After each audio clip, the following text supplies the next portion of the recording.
This episode is brought to you by My.Games, who recently launched their new competitive online first-person shooter for PlayStation 4 and Xbox One called Warface Breakout. With gunplay-focused, grounded gameplay inspired by the classic Counter-Strike, the game focuses on a classic competitive game mode where one team has to plant and detonate the bomb while their opponents try to stop them in their tracks. The rules are simple, but every match is a unique battle of tactical wits. Both teams earn credits by defeating opponents and playing towards the objective. These credits can then be spent on new weapons and equipment from the arms store at the beginning of each round. Breakout has plenty of customization options, and all the weapons have unique recoil patterns and gunplay styles. There are no battle passes in the game. All players get to receive free seasonal updates. Season 1 recently went live in Warface Breakout, having introduced ranked matches, seasonal challenges, and exclusive cosmetic rewards. 2020 is going to be a crazy year for the game. Breakout will get a lot of new content and in-game adjustments within this year. Click the link in the description below to try Breakout and its Season 1 challenges. Breakout is $19.99 US for the Standard Edition and $29.99 US for the Deluxe Edition. Don't miss your chance to get Breakout on PS4 at a 20% discount as part of the Sony Summer Sale. EOD Suit Bomb Disposal. Being an explosive ordnance disposal technician is one of the most dangerous jobs in the military. For EOD technicians, there is no way to evade the danger.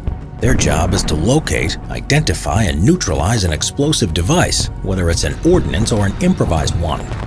It's a high-stake job where the slightest mistake could cost them their life. The beginnings of the EOD units go back to World War II. During the Blitz on London, many of the German bombs dropped on the city didn't explode. Some were even fused to detonate hours after they were dropped, designed to create the impression of a longer bombardment. In order to eliminate the threat of such bombs, special unexploded ordnance teams were established. These engineers by profession were tasked with finding unexploded bombs and then disarming them or detonating them safely. Soon the British were joined by volunteers from the US Navy, who then passed the trade to their own units. This was the birth of the so-called bomb squad units that today exist in almost every army in the world. Since the Blitz, the explosive ordnance disposal unit's job has changed a lot. Over time, as the danger has spread from the battlefield to the streets of big cities, EOD units entered police forces as well. In recent history, there have been many challenges for EOD technicians. The problems they faced come from many different types of explosive devices, from the old unexploded bombs to sophisticated biochemical bombs. The field where they operate can be in a subway of a world metropolis to the deserts of the Middle East. The rise of the 21st century gained momentum in the development of EOD units. The war on terror pushed bomb technicians for the first time into the first lines of combat, participating in combat and covert missions.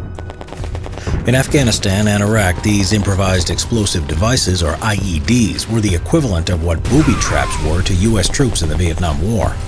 Apart from engaging enemies directly, soldiers of the US-led coalition forces were also fighting against these invisible enemies. Far worse than landmines that soldiers were accustomed to, IEDs were impossible for ordinary infantrymen to deal with because it's an explosive that can be detonated by someone far away at the moment of their choice. The majority of these devices were made with such great skill and craftiness that only a specialist could handle them. This was the brave job for the EOD technicians. The first step for the EOD technician was to locate the device. In Afghanistan and Iraq, US Army and Navy EOD units would often use bomb-sniffing dogs for that purpose. However, finding the explosive device was the easiest part. Once an IED was found and the perimeter secured, the EOD technician would commence its neutralization. The job of neutralizing the bomb has been recently switching to specialized robots controlled by EOD technicians from a safe distance. However, most missions are still performed by human technicians because of the better control in their own hands than a robot's remote controls. Apart from that, areas may often be completely unreachable to robots. Diffusing any kind of explosive device is a tricky business, but one that has to be done. At first glance, it would be much easier to detonate the bomb from a safe distance than to risk lives by neutralizing it. The reason why diffusions were performed was that there's no certainty how powerful the explosive device is, how it will react, and if there was some kind of chemical agent inside. Diffusing any kind of explosive device was a tricky business. Before making their move, the technician had to examine the device and determine how it worked. Very often, they had no luxury of taking their time. More importantly, the slightest mistake was paid at a hefty price. Unlike soldiers in combat, the EOD technician was standing inches away from the danger and had no cover to hide behind.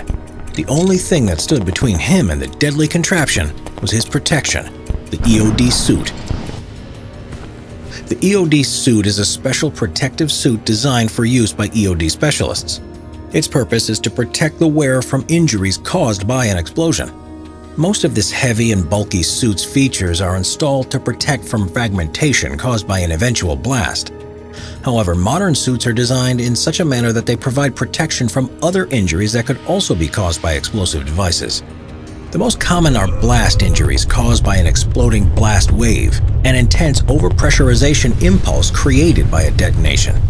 When it impacts the human body, this high pressure causes severe injuries on internal organs, which are usually lethal.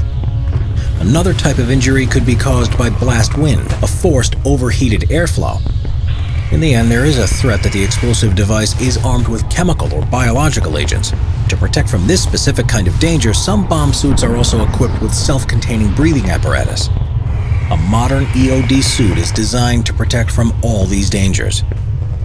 During World War II, bomb technicians had no special suits or any kind of protective gear whatsoever. There were simply no available materials that could provide protection from blasts such as from aerial bombs or unexploded artillery shells, or even from landmines. 2 decades later, the first types of suits appeared. They consisted of flak vests that were worn over chainmail shirts and were then combined with armor-plated head coverings. EOD technicians wearing these suits largely resembled medieval Templars.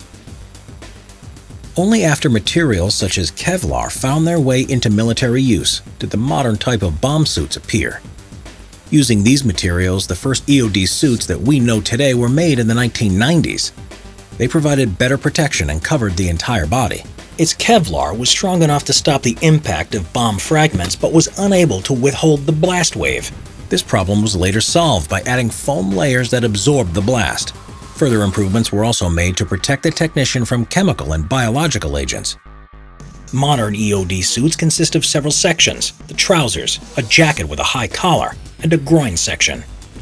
The entire suit is coated with a flame-retardant fabric that protects the technician from heat blasts and fire.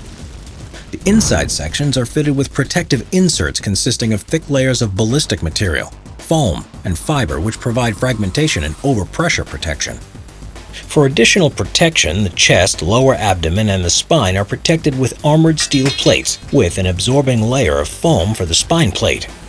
Each section provides various fragmentation protection levels with the ability to stop fragments from penetrating the suit with a velocity of 1,100 feet per second at the trousers and up to 3,200 feet per second on the collar. The chest and spine plates, meanwhile, have a special level of protection capable of stopping fragments at 5,200 feet per second. The head, as the most important part of the body, is protected with a ballistic helmet with a visor made of scratch-resistant acrylic with polycarbonate backing.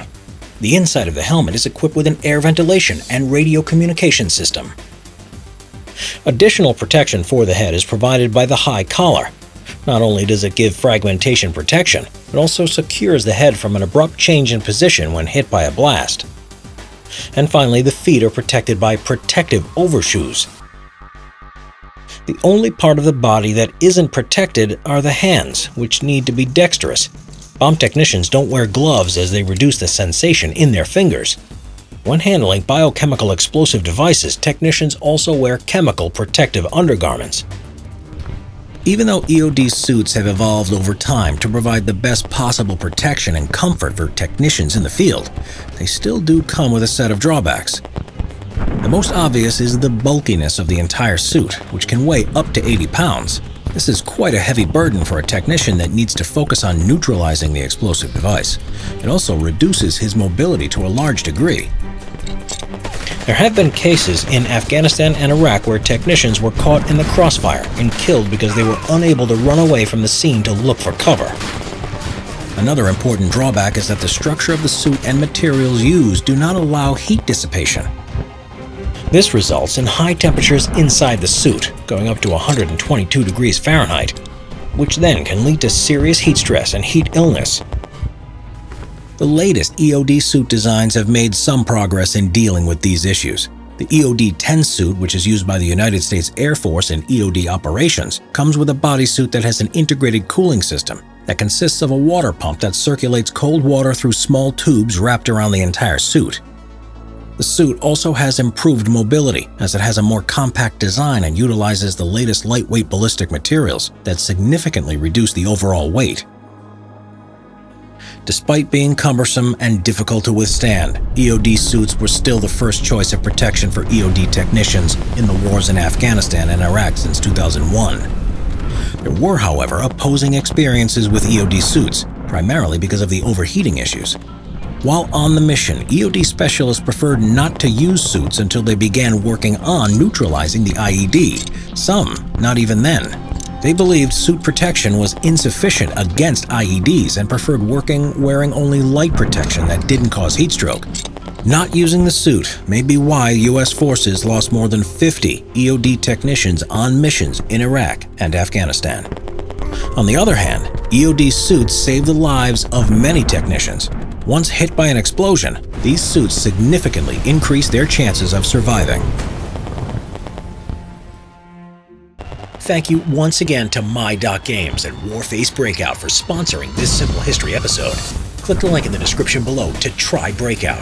Breakout is $19.99 US for the Standard Edition and $29.99 US for the Deluxe Edition.